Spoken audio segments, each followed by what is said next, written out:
Hey everyone, it's Daphne from Scrap and Create, and we are working on Princess, Stamperia's newest release, or one of its newest releases, and we're on page 8.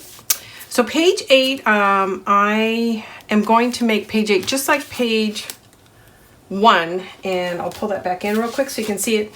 So on page 1, I took an 8x8 and I split it in half, and I have two 8x8 packs. So this is the top side and that's the back side for page 1. I'm doing the same thing with page 8. So this is the image that I selected, and then I decided to cut it right down here. So I cut it, and I'll tell you what I did. This is, let me double check. I cut it at 3 3/4, and then this is the second half. And then I made these two flaps to fit the papers that I had trimmed out. So this flap, which is the left-hand flap, is 4 3/8, and you're going to score it 1/2 inch, 4 3/8, and that's going to fit this perfectly. And then this one is 4 7/8, 4 7/8, and you're going to score it 1/2 inch. Okay, so that is how I came up with those two different sizes, which is a little unusual. Normally I do something even, but I specifically wanted to split my image so that the fans were all collectively on one side. Okay, so with that, and let me double check, but yeah. So I started out with an 8x8 and I trimmed it down to 7 7/8 in the height, and then I left it at 8 full inches and split it at 3 3/8, and then that's the piece that's left aside. Okay, so that is what I did. So these two flaps are going to get installed left and right, like so, and they're going to overlap slightly, and that's fine. Let me get my pick tool. Okay, real quick, make sure that you've got your pocket page so that the opening and the hinge side are to the left and right. I'm going to dry fit this real quick, make sure, yep, it looks like it's going to be fine. And I'll put this down, and then we'll do both sides, and as soon as I'm done with that, we will locate magnets, okay? Just like we did on page 1.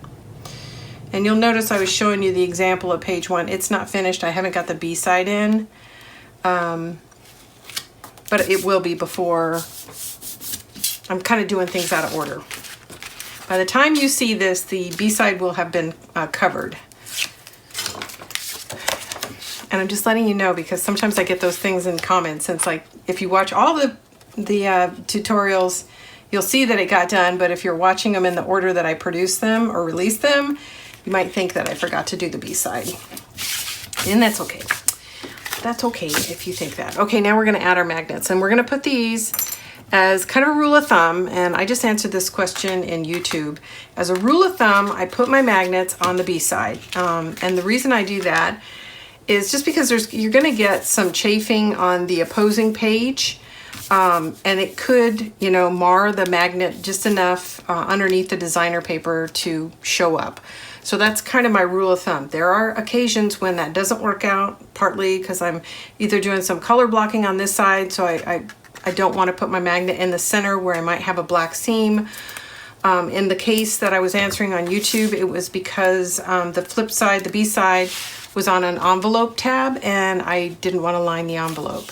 So there's a couple of reasons why I might not do it, but this is my rule of thumb and my fairly normal design practice, and that's why I do it that way. So if you want to consider that when you're making yours, that is the logic behind the B-side magnet placement. The other thing is, whenever you're placing magnets, and if you haven't already planned out your designer paper, location of magnet can restrict how you design around it. So in this case, a color blocking across the magnet would not be a good idea.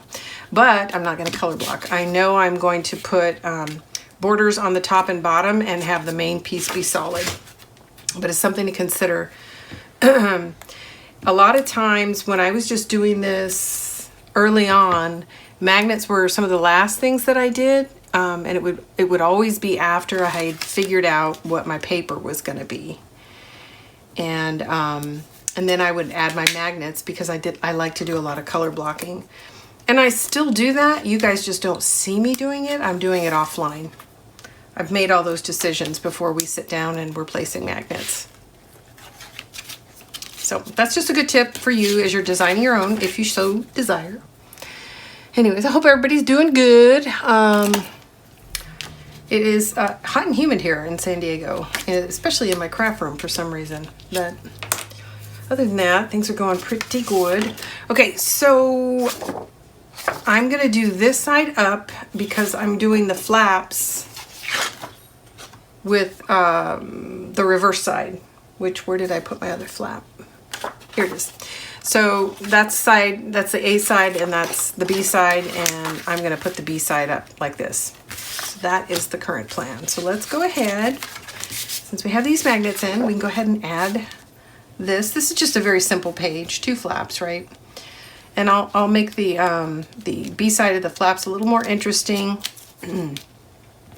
by doing some color blocking with borders.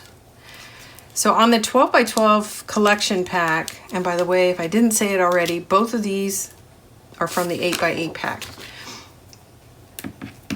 On the 12 by 12s, what I did is, I'm gonna pull that in real quick while we're talking about it, is I went and cut off all the borders. There's a ton of borders in this collection, and those are the borders that I'm going to be using to enhance the edges of the book, because you can trim the borders off the 12 by 12 and still have enough of that sheet left to cover an 8 by 8 space. So I started by trimming off those borders. And I started with 2 packs of 12 by 12 and 2 packs of 8 by 8. And I'm really liking this because you only get 1 of each design per pack, and I like having 2. I'm so used to designing with having 2 of each image that it was really hard for me to change. I like it for that reason, but also you just generally need more paper than 10 sheets to make an album. So I like having 2 of each minimum. You could also probably do this album with 3 8 by 8s, but don't hold me to that. At the end, I'll let you know if that can be achieved. Not done yet, so I can't say that for sure. I'll know when I can see my leftovers. All right, now I'm going to use this color contrast so I can see the edge of this panel. And you'll notice I didn't dry fit, but that's because I did it offline. Always check before you lay it down. You got one more chance to trim before you put your glue on it, but I had already done that offline. Okay, now we're gonna flip them, and because of the way I trimmed this out, and I didn't make this, I didn't size it down to 7 7/8 widthwise, I left it a full 8 inches. That means my flaps just slightly overlap each other. If I would have trimmed it down to 7 7/8, it would have turned out that these 2 flaps just met in the middle, but I kind of like that they overlap. Something different.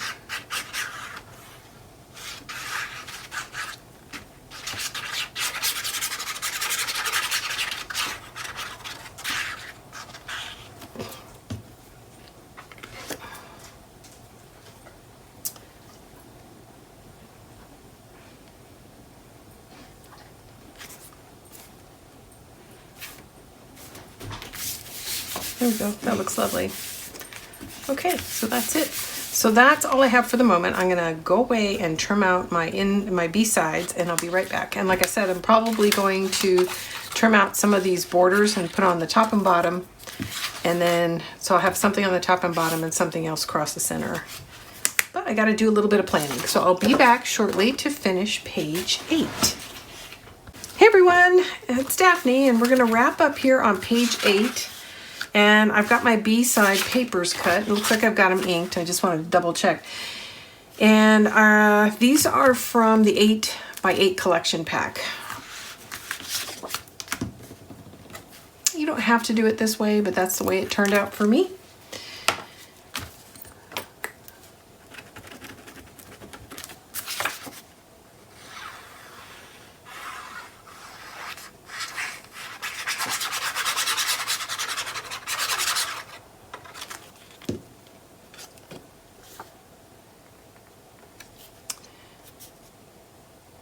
think this paper is very elegant, this particular pattern.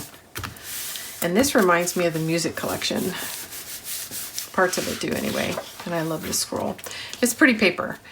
It's a big shift from my last project, which was Microcosmos, which I loved, but it's very different. This is very romantic and soft, and Microcosmos so brilliant.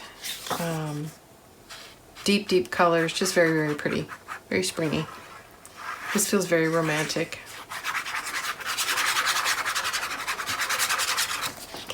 Okay, so we are wrapping up on page 8. And then while we're together here on page 8, we are going to, I'm going to restack all of my pages, and we're going to get ready to install them inside the album. Okay, so let's go over the sequence of the pages real quick. So this is page 1, page 2, page 3, 4, 5, 6, 7, and 8. So I've got them in the right sequence. I'm going to set them aside. I'm going to go ahead and pull in my album, and you're going to see it's already decorated. I don't usually do it in this order, but in this case I went ahead and did that. While I was planning the pages, I kind of hit what I call a creative crisis. Trying to come up with some flap design, so then I decided to shift gears and go ahead and finish the cover. Now, one of the reasons I don't like to do this early on is because you do add wear and tear to the cover and the spine, installing the pages. But it's okay. I don't think I'll do too much damage, but I generally like to have it flat when I'm installing my pages. And it won't be flat because I've got dimensional elements on the cover. So, because of that, I'm going to do this installation backwards, and I'm going to install the last page and then work my way toward page 1. And hopefully that makes sense. And that's because I'm going to lay things down this way on the flat side of the book. Okay. Sorry about that.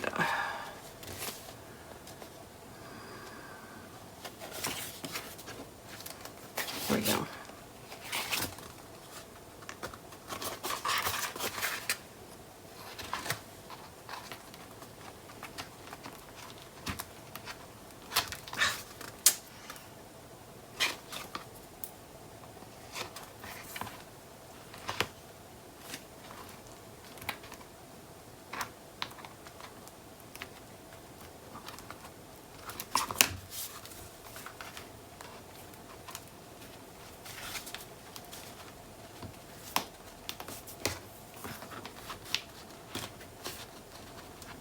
It's not wanting to go in. There we go. Just had to work with it a little bit. Okay, I want to make sure that's in. I'm going to lay it down to the side, and I'm going to stand up over it. Now, I can't remember if I told you guys this early on in the build, but I went ahead and took 1/4 inch off the height and the width. So this is 8 1/4 by 8 1/4. And then the spine is 8 1/4 by 2 1/2. I just am liking these tight borders better. You can still use the same tutorial. You just need to take down the size of the front and back cover 1/4 inch on both sides and 1/4 inch in height on the spine. Or you can do 8 1/2 by 8 1/2, and you'll just have a bigger border around your page. Okay, that drifted a little, so I am actually going to try to center it a little better if I can. You can see how it's drifting down. I'm going to try to straighten that out. I'm going to pause real quick, so I'm not doing it on camera. I get a little nervous. I'm going to take my time.